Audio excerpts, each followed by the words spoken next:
ഒരു വശത്ത് അധികാര കസേരയ്ക്ക് വേണ്ടി മുഴുവൻ ഖാൻസാറും യുദ്ധം ചെയ്യാൻ ഒരുങ്ങിയിരിക്കുന്നു.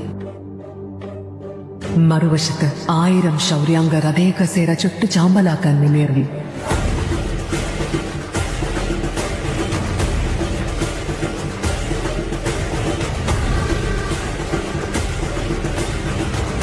ഖാൻസാർ ചുവന്നെരിയണം.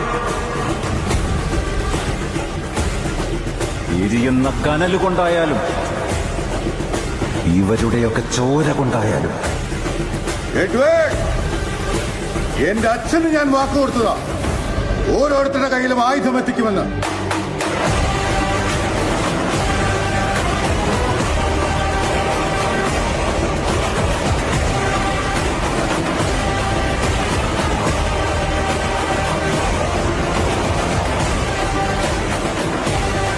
കത്തിക്കാളുന്ന തീയിന്റെ ചുവപ്പിനേക്കാൾ കുത്തി ഒഴുകുന്ന ചോരയുടെ ചുവപ്പിനാണ് കൂടുതൽ ഭംഗി.